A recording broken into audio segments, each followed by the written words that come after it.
Hello again my friends, this is Boyne's Dog and welcome to the channel where I talk about, play, rank and review games on the Evercade old and new. In today's episode it's time to rank that delicious cart Toaplan Arcade Collection 3 and share my thoughts on each game and the cart as a whole. I could tell you now this was a hard one, all 7 games have something interesting to offer.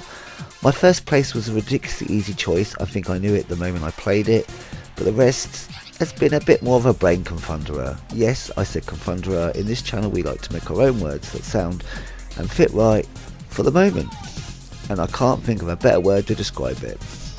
There are no titles I dislike at all in this collection, and the more I've played the more this is true, but there is one big, what's the word, beginning with C, caveat? There was once again a difference playing on the VS and EXP compared to playing on the Alpha. One game in particular, namely the first on my list, would be much higher up if I was just ranking the games for the Alpha, because for me personally there is a huge difference. Now with 7 titles and 2 lots of 2 being quite similar to each other, but I ain't complaining. Let's take a look at each title individually as I count down my favourites. Let's get stuck in. Number 7. And in 7th place is Ghox, a bat and ball action game developed by Toaplan and released for the arcades in 1991. Take command of the brave warriors Axis and Bilius on their quest to defeat the evil archmage Jaguar and rescue the goddess Lucia of Light. Rubbish goddess if she gets herself captured, but I digress. The game, like a certain one on the Atari arcade collection, is frustrating to get even some semblance of control on a regular gamepad, at least for me.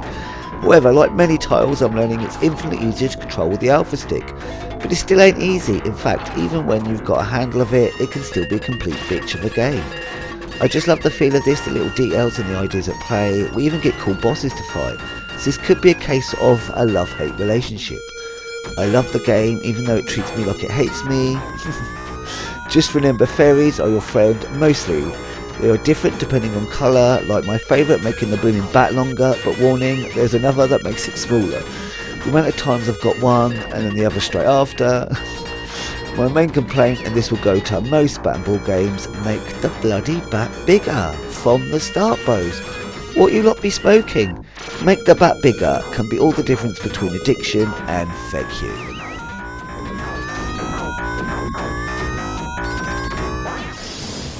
Number 6. In 6th place, just missing out on the top 5, is Outzone. Outzone is a top-down action game developed by Toaplan and released for the arcades in 1990. Take on the role of a cyborg warrior fighting back against aliens from the planet Owagira. Why do these games have locations of barely pronounceable names, or is it just me?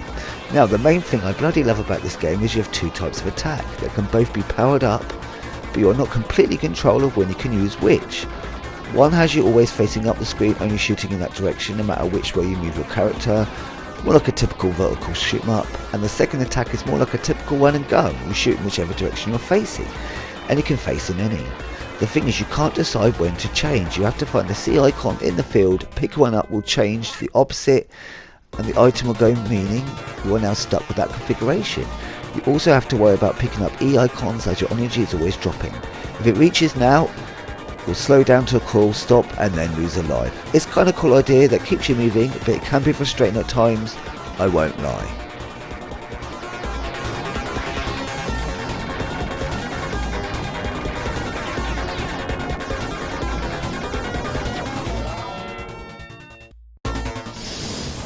Number 5.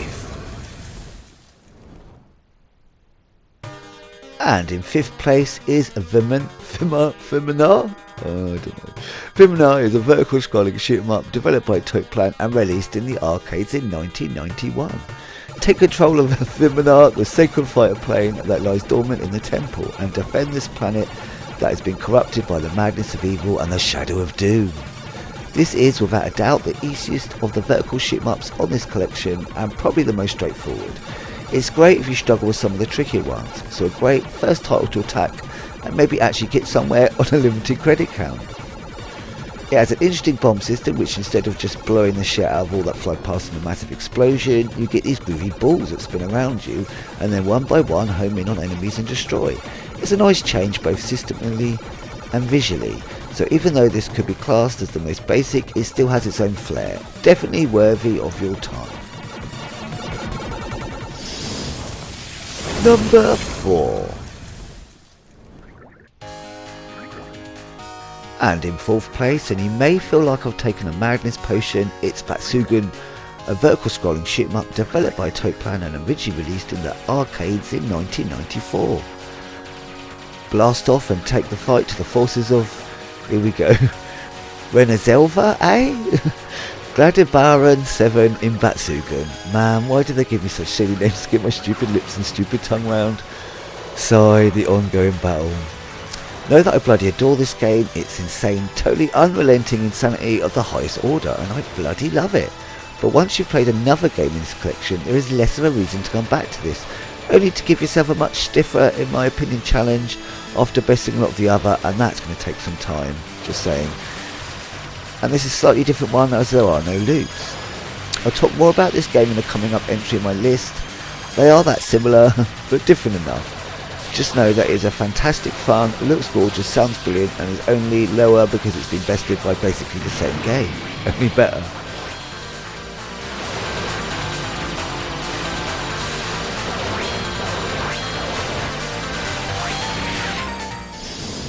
Number 3.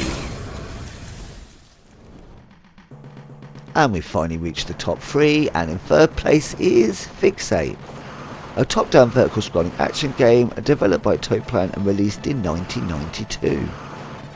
In order to defeat the gods of planet Fortune, who have been attacking mankind, the Galaxy Union has sent its mighty warriors to the planet as a last resort. Choose a warrior from among the 8 and destroy the enemy threat. This game pretty much follows the pattern of Outzone, with a big difference: you now have 8 characters to choose from, all with unique attacks. Like before, you have 2 weapon types, always fire straight ahead while moving around, or shoot in the direction you are facing. And again, you can't just choose when, but it's not items to collect this time, instead you must walk over rainbow floor pads.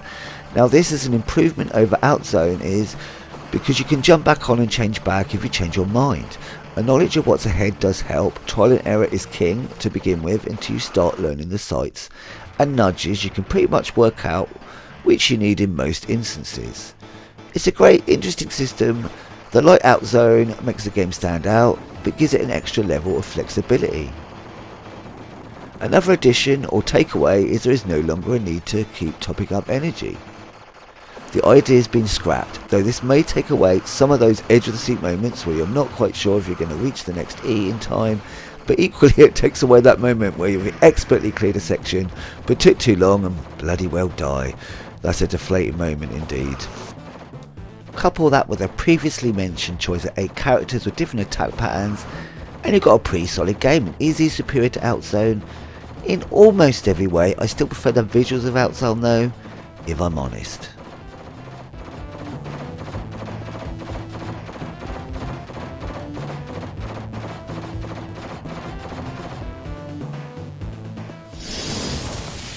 Number 2. And just missing out the top spot at number 2. No, that's a lie, it's quite a gap if honest. It's Truxton II, a vertical shoot 'em up developed by Toaplan and released for the arcade in 1992. During the time of the Grand Battle of Batsugun, another battle was being fought in a remote area of the Infinite Universe with similar stakes. The battle was known as Batsugun. Oh, well of course it was. Truxton II being so high, is that really a surprise? Okay, maybe not being number 1 is a surprise, I don't know. It's gorgeous, it sounds fantastic, and it feels as hard as it should. It's just a damn good shoot 'em up through and through. My favourite power-up flavour is the blue one. There's not really much else to say. Just, you need to bloody play it.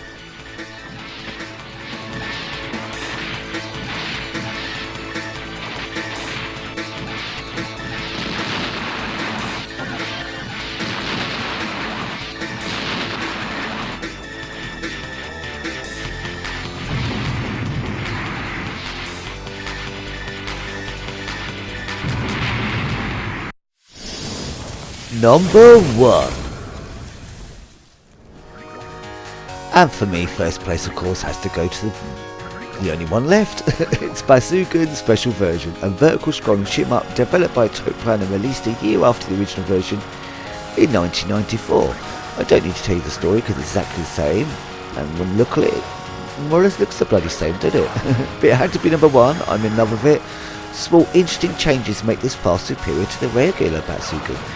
Yeah, there are extra loops which will take me a long time if ever to get to if I ain't spamming credits, but the simple act of making the ship's hitbox smaller makes this game infinitely more doable and infinitely more hair-raising. Means you manage to slip through a hail of bullets, which will happen more than you might expect. It feels amazing. This game makes you feel like you're good at shoot-'em-ups, and then it gets ridiculously hard and crushes you over and over again. But oh, it kind of feels good. The game, just like the regular version, is absolutely gorgeous. The leveling up system is great, but it's a shame we only go to level 3. Saying that, at level 3 your weapon fire pretty much frees the screen, so it's fine. But the game feels like it's built to level you up further, and with a choice of 3 ships, an excuse to return to it a fair few times. Or like me, obsessing on the alpha a lot. I can't get enough. It plays like a dream. A must have.